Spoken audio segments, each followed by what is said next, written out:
wabarakatuh. Alhamdulillah, wasyukurillah, wala hawla wala quwwata illa billah. Wassalatu wassalamu ala man la nabiyya ba'dah wa ala alihi wa sahbihi wa mawala hubat. Jemaah hajian Sayyidul Raja rahimanillah wa iyyakum. Sungguh kita di kajian kita yang sebelumnya 2 pekan yang lalu kita membahas bagian yang kedua dari surat Yusuf, surat yang didedikasikan untuk mengisahkan kisah yang Allah sebut sebagai kisah terbaik dalam Quran.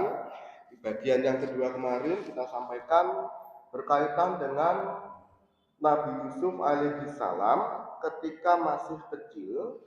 Beliau bermimpi melihat ada 11 bintang, matahari dan bulan sujud kepadanya. Nabi Yakub alaihissalam mengatakan jangan diceritakan mimpi itu kepada saudara-saudaramu, nanti mereka bikin ruwet. Sesungguhnya setan adalah musuh yang nyata bagi umat manusia. Nah, di antara hal yang kemarin kita sampaikan berkaitan dengan kisah itu, yang pertama kaitan dengan mimpi. Mimpi yang baik itu memiliki tanda. Mimpi yang merupakan petunjuk dari Allah tentang apa yang akan terjadi di masa depan, itu tandanya adalah biasanya singkat dan jelas. Biarpun suasana dalam mimpi gelap, situasi cerita mimpinya tentang malam hari, tapi jelas dan singkat. Nabi Ibrahim mimpi menyembelih Nabi Ismail, selesai. Nabi Yusuf bermimpi melihat ada 11 matahari, bulan dan bintang, 11 bintang, matahari dan bulan ya, sujud kepadanya, selesai. Tidak bergelut. Nah, mimpi yang baik yang merupakan petunjuk tentang apa yang akan terjadi, bisa jadi maknanya itu betul-betul segera terjadi. Malamnya mimpi, besok pagi atau siangnya kejadian. Tapi bisa jadi nunggu lama. Dalam hal Nabi Yusuf alaihissalam, itu mimpinya waktu kecil, itu kan 11 bintangan, 11 saudara, keluarga lagi. 11 bintang, matahari, bulan, itu kan keluarga. Keluarganya betul-betul sujud kepada Nabi Yusuf, itu jedanya 40 tahun atau kurang atau lebih, sekitar itu. Kemudian yang ketiga, kemarin kita sampaikan bahwa Nabi Yakub mengatakan mimpinya jangan diceritakan ke saudara-saudaramu, nanti iri dengki, gerengkali. Karena 10 kakak itu saat itu memang rada iri dengan Nabi Yusuf alaihissalam, akan sangat berbahaya jika iri hatinya mereka nanti dibumbung oleh setan, nanti mereka akan melakukan hal-hal yang sangat buruk. Itu kajian kita yang kemarin. Nah, kajian kita kali ini kita akan bahas ayat ke-7, 8, 9, dan 10 dari kisah Nabi Yusuf alaihissalam berkaitan dengan 10 kakak yang iri kepada Nabi Yusuf dan mulai berencana untuk melenyapkan Nabi Yusuf ketika dia masih kecil. Allah Subhanahu wa taala berfirman, "Laqad kana fi Yusuf wa ikhwatihi ayatul lisailin." Sungguh dalam kehidupannya Yusuf dan saudara-saudaranya itu terdapat tanda-tanda bagi orang-orang yang bertanya. Qalu la Yusufu ahabbu ila abina minna wa nahnu usbah. Ketika mereka berkata bahwa Yusuf dan saudaranya yaitu Benyamin lebih disayang bapak kita daripada kita, padahal kita banyak. Inna abana lafi dolalin mubin, sesungguhnya bapak kita berada dalam kekeliruan yang nyata. Kemudian uqtulu Yusufa awitrahu arda yaslulakum wajhu abikum wa takunu min ba'dihi qauman sholihin. Bunuhlah Yusuf atau buanglah Yusuf ke suatu tempat yang jauh, nanti wajah bapak kalian akan hanya menghadap kepada kalian. Bapak kita akan hanya sayang kepada kita. Wa takunu min ba'dihi qauman sholihin. Yang penting kalian setelah nanti melenyapkan Yusuf, yang penting setelah itu kalian jadi orang baik. Nakal sih gak apa-apa, sing penting bar iki tobat karepe. Kemudian qala qailun minhum la taqtulu Yusuf. Salah seorang dari 10 kakak itu mengatakan, jangan bunuh Yusuf wa alquhu fi ghayabatil jubbi yaltaqithu ba'du sayyarah in kuntum fa'ilin. Jangan kalian bunuh Yusuf, tapi buang saja ke dasar sumur supaya nanti dia dipungut oleh sebagian musafir jika kalian betul-betul ingin untuk menyingkirkan Yusuf. Itu kaitan dengan ayatnya. Nah, kita analisa gitu. Allah Subhanahu wa taala berfirman, "Laqad kana fi Yusuf wa ikhwatihi ayatul lisailin." Sungguh dalam kisahnya Yusuf dan saudara-saudaranya itu terdapat tanda-tanda bagi orang-orang yang bertanya. Nah, Yusuf dan saudara-saudaranya itu jumlahnya ada 12 orang. Jadi Nabi Yakub itu punya istri A, punya 6 anak dari istri A tersebut. Kemudian juga punya istri B, menambah 4 anak menjadi 10. Lalu setelah istri A meninggal, Nabi Yakub menikahi adiknya istri A, yaitu istri C. Dari istri C itu melahirkan Yusuf dan Benyamin. Ketika istri C itu nifasnya Benyamin, si istri C meninggal. Itu maka Yusuf dan Benyamin adalah anak yang paling kecil sekaligus piatu. Makanya sangat diperhatikan secara khusus oleh Nabi Yakub alaihissalam, itu yang diarani pilih kasih oleh kakak-kakaknya nanti. Nah, sungguh dalam kisahnya Yusuf dan saudara-saudaranya itu terdapat tanda-tanda bagi orang-orang yang bertanya. Syekh Abu Ammar Mahmud Al-Misri, ulama Mesir, dalam kitab Yusuful Ahlam mengatakan bahwa kisah Nabi Yusuf secara khusus ataupun Quran secara umum atau ilmu secara umum, ilmu apapun termasuk ilmu dunia, tidak akan dipahami kecuali oleh orang-orang yang bertanya. Enggak bertanya tidak akan paham, tidak bertanya tidak akan mengerti. Nah, kemudian Syekh Mahmud Al-Misri Abu Ammar ini menjelaskan bahwa bertanya itu ada dua macam. Ada bertanya dalam arti yang biasa kita kenal, yaitu di mana, berapa, kapan, siapa, apa, kenapa, bagaimana, 4W1H atau 5W1H ya. Ini bertanya dalam arti seperti yang kita biasa paham. Makna yang pertama. Lalu makna yang kedua adalah bertanya dalam arti berusaha untuk paham dengan hadir di majelis ilmu atau membaca buku, menyimak pelajaran dan hal-hal sejenis itu. Intinya dengan sikap. Tanpa bertanya dengan dua arti itu, orang tidak akan paham biarpun kebetulan hadir di majelis ilmu. Saya dulu pernah waktu Ramadan, masih SMP nih ya, belum mondok. Waktu Ramadan diundang kajian buka puasa di tetangga depan rumah saya di Cangkung. Ada kultumnya, ada ustadz yang ceramah. Karena lapar, haus, capek, mau makan aja dengerin ceramah gitu kan. Saya ngeliatin jam. Nah, kurang 20 menit, kurang. Sampai rumah saya bertanya-tanya sendiri. Tadi ustadznya ceramah tentang apa ya? Itu ternyata saya sama sekali tidak ingat. Hatta nyebut judulnya saja saya nggak bisa. Kenapa? Karena tidak ingin tahu. Biarpun kebetulan ada di majelis, antara saya dengan ustadz itu cuma selisih beberapa orang, mesti dengar, ya kebetulan dengar, aku tidak ingin paham, betulan tidak akan paham. Makanya banyak orang yang atau murid hadir di kelas setelah pelajaran selesai enggak tambah pintar. Ada orang yang misalnya hadir di Jumatan dengerin khutbah, setelah Jumatan tidak tambah pintar. Kenapa? Tidak ingin tahu. Jadi kisah Nabi Yusuf atau Quran secara umum atau ilmu apapun, kalau orangnya tidak ingin tahu dengan bertanya atau dengan bersikap, itu tidak akan paham biarpun kebetulan dia mendengar atau membaca. Nggak pengen tahu nggak akan bisa. Itu ayat yang ketujuh. Intinya adalah tanpa bertanya orang tidak akan paham. Idh qalu la Yusufu wa akhuhu habbu ila abina minna wa nahnu usbah.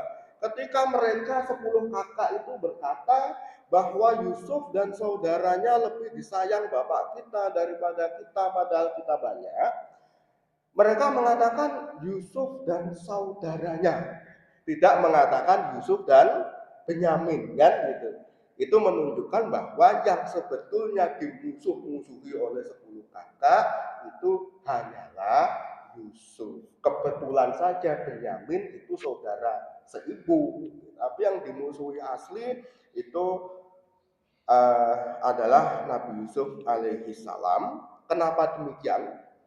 Ada alasannya, tapi sebelum itu saya ingin sampaikan bahwa para ulama mengatakan bahwa ketika 10 kakak menuduh Yakub lebih sayang ke Yusuf dan Benyamin itu benar. Jenengan pun tidak akan bisa membagi cinta rata ke seluruh anak itu tidak mungkin. Jadi para ulama mengatakan manusia itu dibolehkan dan memang tidak bisa menghindari untuk menyenangi seseorang lebih daripada orang yang lain.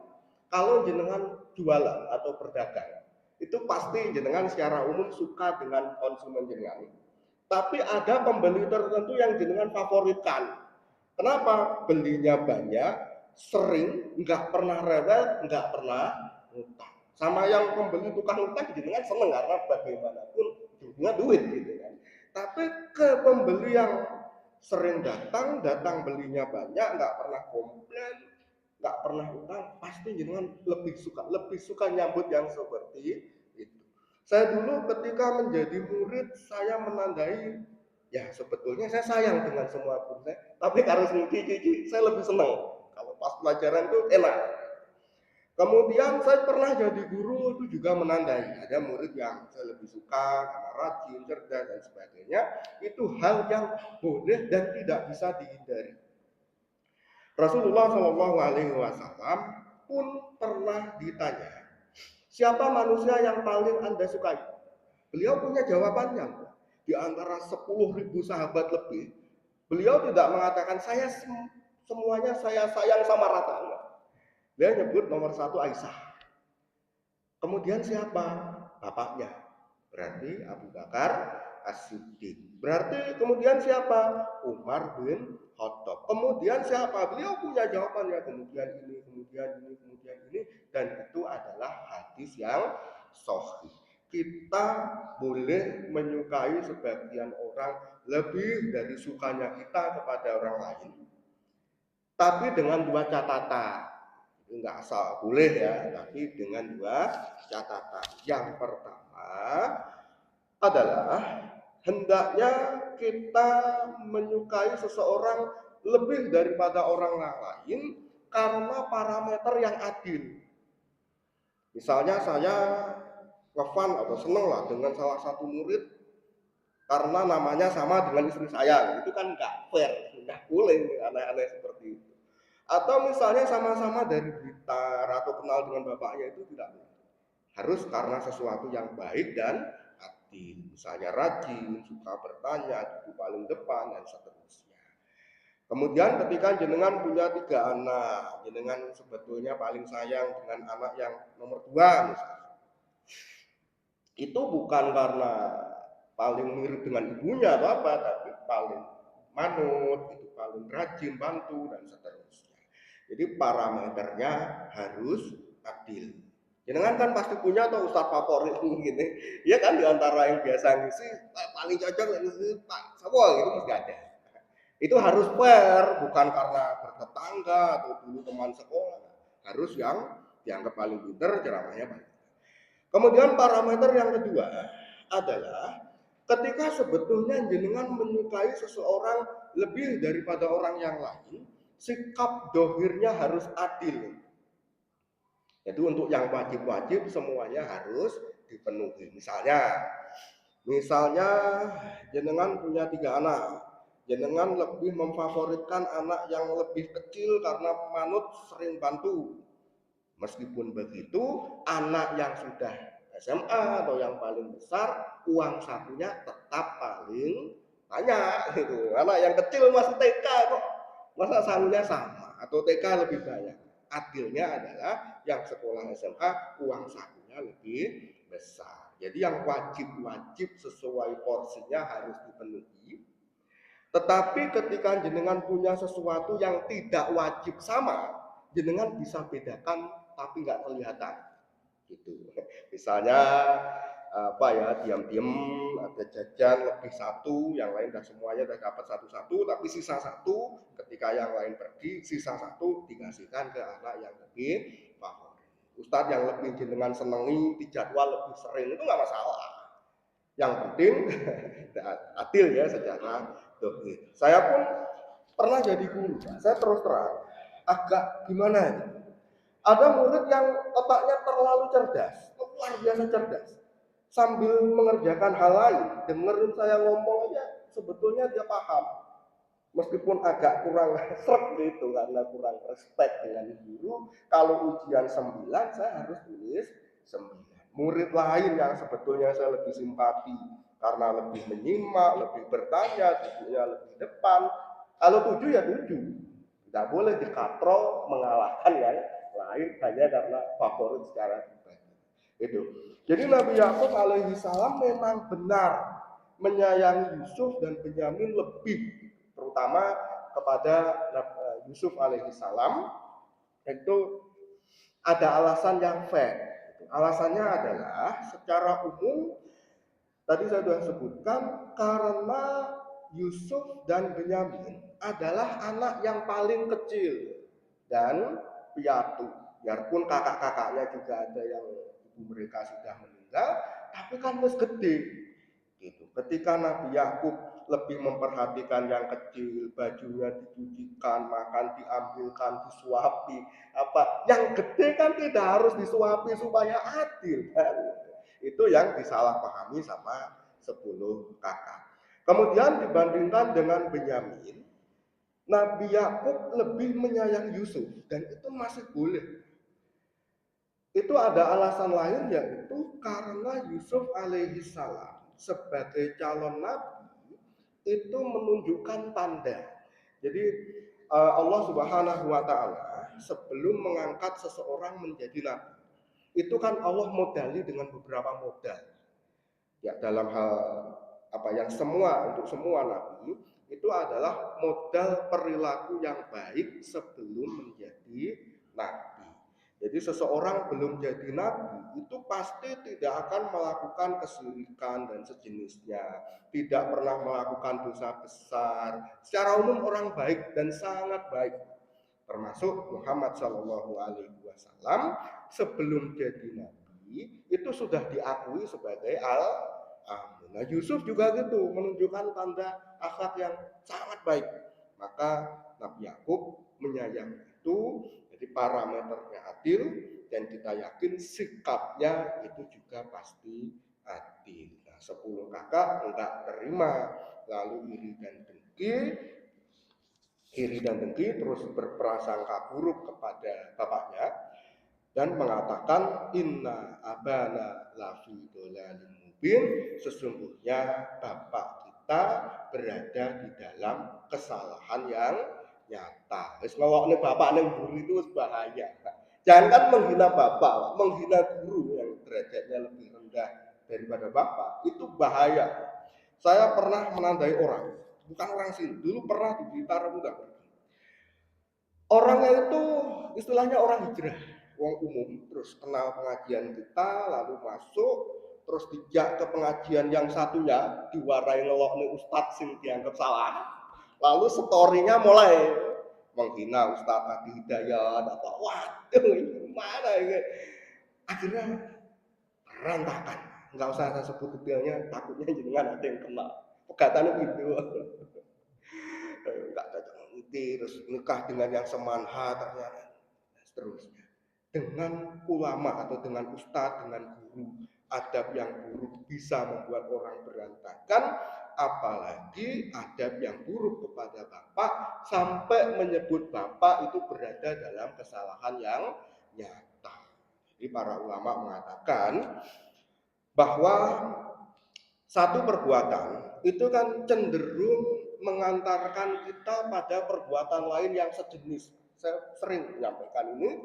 Misalnya orang sudah hadir di majelis ilmu, insya Allah nanti jawab adzan isya. Insya Allah doa dan zikir setelah menjawab azan. Bahkan mungkin ada yang sholat qobliyah isya, kemudian sholat jamaah, lalu zikirnya lengkap, lalu sholat ba'diyah isya, salaman, assalamualaikum, berpisah. Dari satu kebaikan menghadirkan kebaikan yang lain. Keburukan juga begitu. Orang kalau sudah anarkis lah, misalnya kayak tadi disebutkan, satu aja itu cenderung mudah untuk datang ke keburukan yang lain. Berawal dari suhudon kepada bapak, menghina bapak di belakang, sampai menyebut salah-salah kepada ayah, maka yang terjadi kita tahu ya, mereka tega membuang Nabi Yusuf alaihi salam ke dalam sumur. Itu ayat yang ke-8. Kemudian ayat yang ke-9, di antara mereka ada yang mengatakan uqtulu Yusufa witrahu ardo yakhulakum wajhu abikum. Bunuh saja Yusuf atau buang saja ke satu daerah yang jauh. Nanti kalau Yusuf lenyap, wajah bapak kalian hanya akan menghadap ke bapak kalian. Jadi kenapa kisah Nabi Yusuf itu biarpun kisah terbaik, tapi kan nggak diulang-ulang dalam berbagai surat kan, hanya di surat ini aja kan. Sementara Nabi Musa diulang di berbagai surat. Bedanya adalah karena orang yang bermusuhan dengan Musa itu bermusuhan karena perbedaan akidah. Nabi Musa Muslim, musuhnya kafir. Nah, tapi yang musuhin Nabi Yakub ini dalam tanda kutip ya, hanya karena masalah dunia. Tapi sensitif, yaitu pengen disayang sama bapak. Mengunutok asli 10 kakak itu. Jadi kalau jenengan mohon maaf, saya pun pernah ngalamin ketika kakak punya adik, jenengan kan cenderung apa-apa untuk si adik, dikit-dikit kakak yang ngalah, adik nangis mesti kakak yang salah. Itu sangat berbahaya, bisa membuat kakak adik nggak saling nyapa sampai kecil.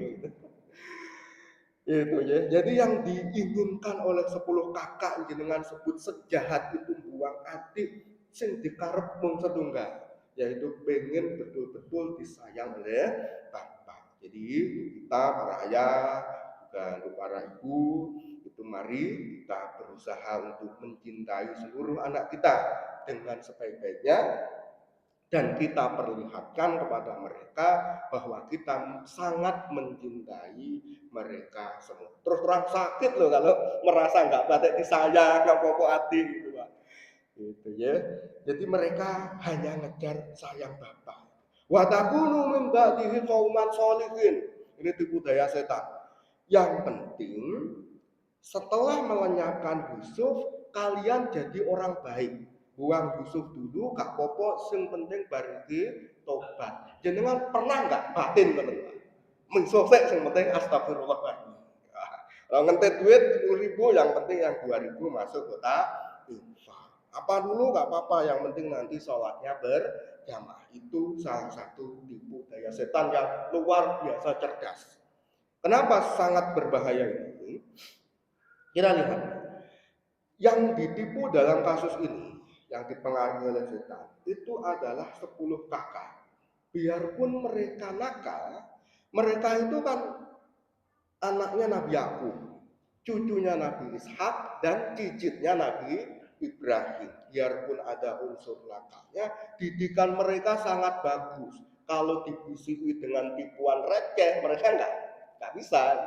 Maka tipuannya sangat canggih, yaitu mengakui perbuatan ini salah, dan setelah berbuat ini akan menutupi dengan perbuatan baik, dengan jadi orang soleh atau orang yang bertaubat. Gini dulu yang penting, setelah ini hati-hati. Kenapa ini betul-betul tipu daya setan? Jangan sampai ya kita seperti ini. Alasannya adalah pertama pasti kita nggak tahu umur kita sampai berapa tahun. Ini direkam ya gitu. Saya punya tetangga dulu di Cangkring, utaranya Cangkring. Kemudian kita juga paham ya bahwa melakukan satu kesalahan, kemungkinan besar itu bukan setelahnya berbuat baik, tapi kemungkinan besar adalah setelah satu kesalahan itu kesalahan yang kedua, ketiga, dan seterusnya. Jadi hati-hati dengan batin salah sik gak apa-apa. Lalu di ayat yang terakhir, ayat yang ke-10, qala qailun minhum, salah seorang di antara mereka berkata, ada yang mengatakan itu adalah Rubel, anak pertama. Ada yang mengatakan yang berkata ini adalah Yehuda. Oh ya, Yehuda. Ya. Pokoknya salah seorang dari 10 kakak itu mengatakan la taqtulu Yusuf, jangan bunuh Yusuf, wa alquhu fi ghayabatil jub. Buang saja ke dasar sumur, yang takut hubak saya roti in kuntum fa'ilin. Mereka supaya Yusuf nanti dipungut oleh sebagian musafir, dibawa ke negeri yang jauh yang nggak bisa pulang, jika kalian betul-betul ingin menyingkirkan Yusuf. Akhirnya membuang ini yang menjadi pilihan mereka. Kenapa? Para ulama menyebutkan bahwa biarpun 10 kakak ini nakal sampai tega melakukan itu, mereka sebagai anaknya Nabi, cucunya Nabi, cicitnya Nabi itu masih punya filter. Jadi senakal-nakalnya jenengan, nanti kata bisa sebut nakal kadang-kadang.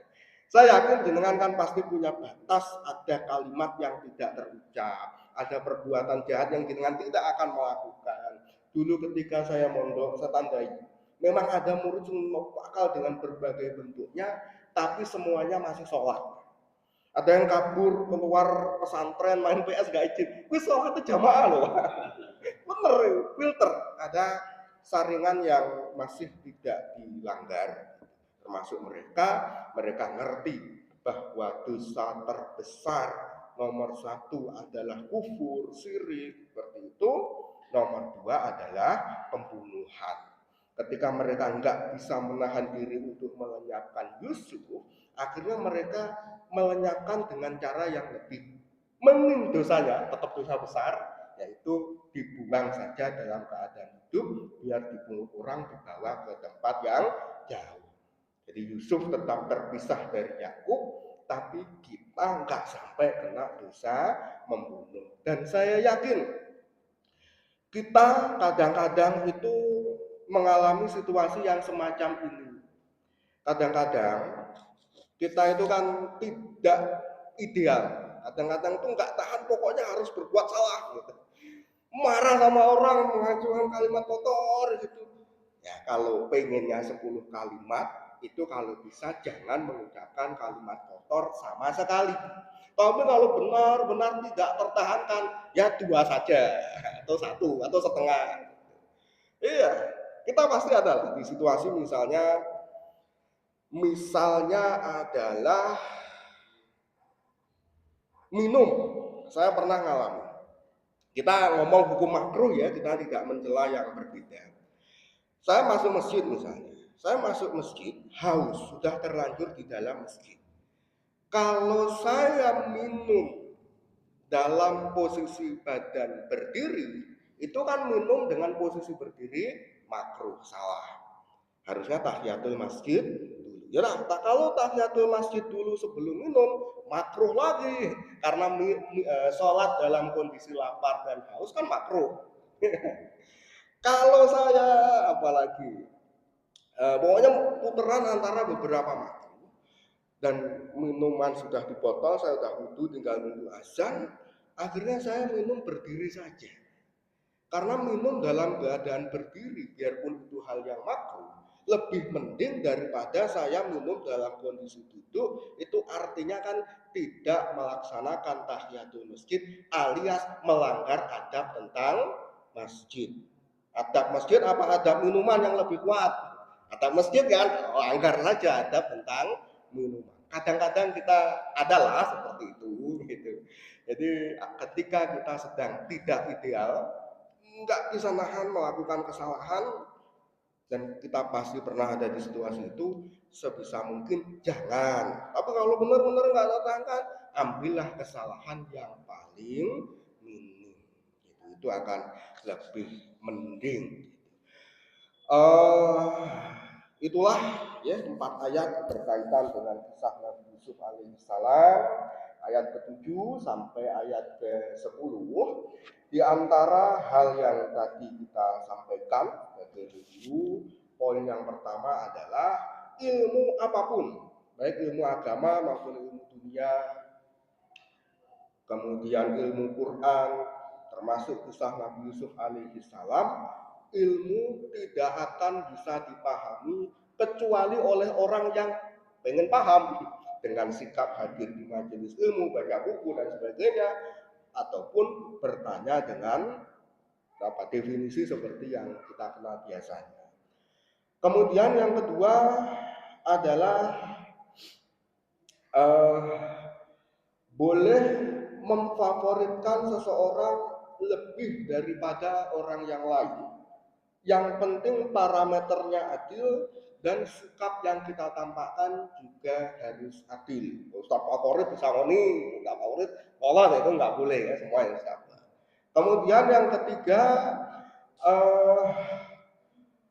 kesalahan ataupun kebaikan itu cenderung mengantarkan kita pada perbuatan yang sejenis.